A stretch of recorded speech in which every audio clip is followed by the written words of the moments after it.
So it's a beautiful fall day out here in Lexington. I'm taking a little bike ride right now. And what I'm noticing is that every now and then I'll feel something pop underneath my tire. And that is the sign of something really amazing.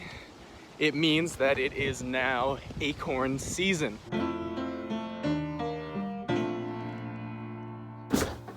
Hello friends, and welcome to the Isaiah Johnson Survival School. My name is Isaiah, and I am here to share with you guys some knowledge about survival skills, wilderness skills, edible plants, the animals that live here in the northeastern United States. I've been sharing a lot of this content with my followers on Instagram with my Instagram stories, and I thought that I would make the transition here to YouTube for some longer term projects that I am going to be working on this fall. So I'm super excited to be doing this project and to be sharing everything with you guys. So without further ado, let's get going. Our first thing that we're going to be talking about on this channel is acorns.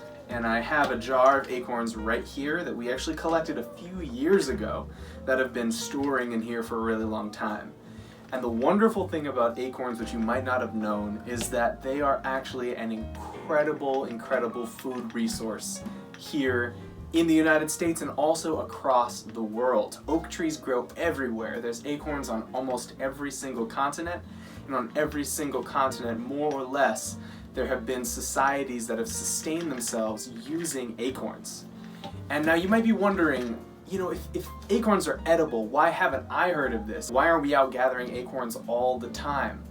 And you might also be thinking, like, I feel like I've had someone tell me that acorns aren't edible, that you can't eat acorns. And there's a couple reasons that you might have those preconceived ideas.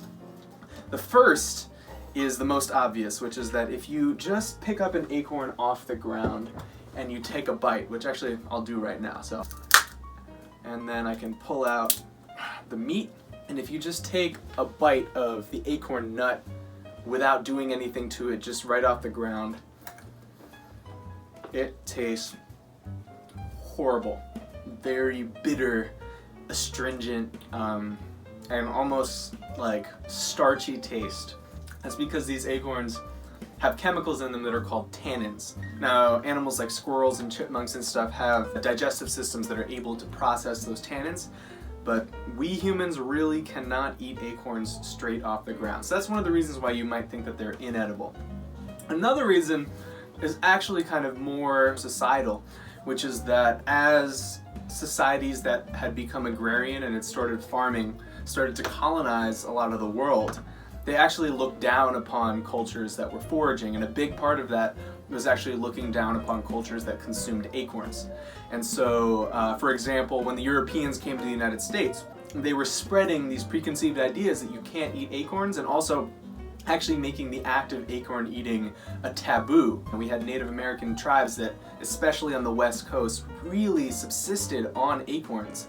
But as, you know, quote unquote Western society spread, so too spread the idea that you can't or shouldn't eat acorns. So the reason that you think that you might not be able to eat acorns is actually largely tied up with colonialism and tied up actually with racism. So it's super interesting. But as a matter of fact, acorns are and have been for thousands of years a totally legitimate and edible food source. You just have to know how to process them. So throughout the course of these next few videos, I think it's going to be a multi-part series. I'm going to talk to you guys about how to harvest acorns, about how to process acorns so that the tannins come out, and we're going to talk about how to turn acorns into acorn meal or acorn flour, which can be used to make a wide variety of super delicious baked goods. And hopefully at the end of this, we'll be able to make some of those goods. And yeah, hopefully we'll learn something along the way. All right, now what we're gonna start by talking about is different kinds of oak trees. And the main distinction between different kinds of oak trees is between the white oak variety of oak trees and the red oak variety. So white oak has rounded leaves, generally, and red oak will have pointed leaves. So anytime you're going and looking for acorns, if you see acorns on the ground, just look right up at the tree, and if it has these rounded leaves, it's a white oak tree. If it has these pointed leaves, it is a red oak tree. You're actually going to want to prefer these red oak acorns, which luckily are more common because the water draws out the tannins a lot more easily than it does for the white oak. Other people have different preferences, and you may see or hear other things from other people. I tend to prefer the red oaks. Once you process them, most acorns are going to taste more or less the same. So that's the difference between white and red oak. That's really the only thing you need to pay attention to while you're out there, and you can yeah, just go out and find acorns. Okay, so I've actually got one last thing to show you before I go, which is this. The final product that we're going for, and this is acorn flour. And so yeah, just to show you the inside, it's this gorgeous, gorgeous food material that smells amazing. It doesn't have any of the tannins that I was talking about before because those have all been leached out, and it's great for making baked goods. It's got a delicious, roasty, nutty taste, and yeah, so I'm super excited to make this stuff, and I'm gonna use a combination of acorns that I harvest this fall, but also these old ones that we have dried out and stored. Alright, so let's talk about collecting acorns. Last night we had pretty big winds, and so there were a bunch of acorns that fell on the ground, just like all over the sidewalk over here. And yeah, so basically what you're looking for when you're collecting these guys is you just want acorns that look more or less perfect, right? So you're looking for ones with no holes, no deformities, no weird colors, and those are the ones that you're going to want to keep. So you want to toss out all the ones that have holes. Anything that looks kind of unhealthy is not an acorn that you want because it's likely infested with an acorn weevil. And your ideal acorn is going to be one that's like nice and large, right? Acorns come in all kinds of shapes and sizes, but you're really wasting a lot of energy if you're just going for really tiny ones. So you want to look for nice big ones like this one. And I've actually noticed that this year a lot of the acorns are pretty small, and different years will have different acorn yields, but I've been finding these kind of medium ones, and these ones are all right, but if you're able to get larger ones, that's really what you want to go for. And one other kind of key thing is that healthy acorns will actually fall without their little cap on.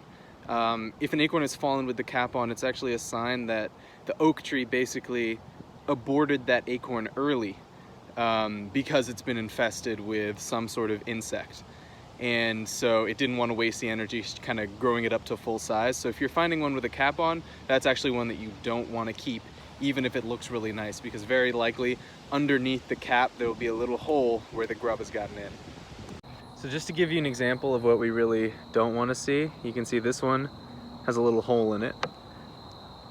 Yeah, so you can see this one looks nasty and it's all black and crumbly, and I actually think that the hole is technically an exit hole, and so this acorn is already like, it just falls apart like dirt, which means that it has been fully eaten by that acorn weevil, and that's really what we don't want to see. And here's one with an acorn weevil grub in it.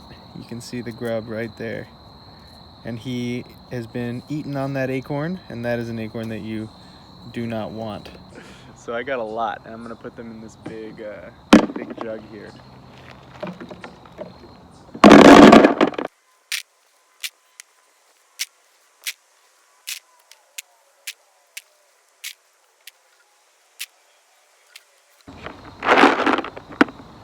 All right, so we got our acorns here in this jug, and actually what I'm gonna do is I am going to empty them out into this little, it's like the top of a cardboard box, and I'm gonna empty them out into this little container.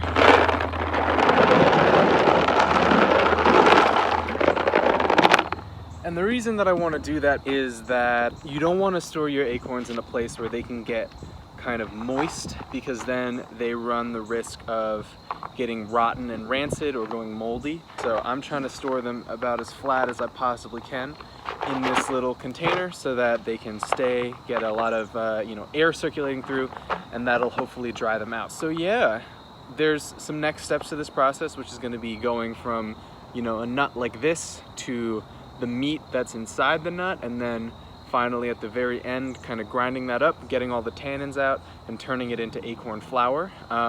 But I think that'll be it for this episode, and stay tuned. We're gonna follow up on this and yeah, make some acorn flour and hopefully make some baked goods at the end of this. So thank you guys all for watching, and stay tuned.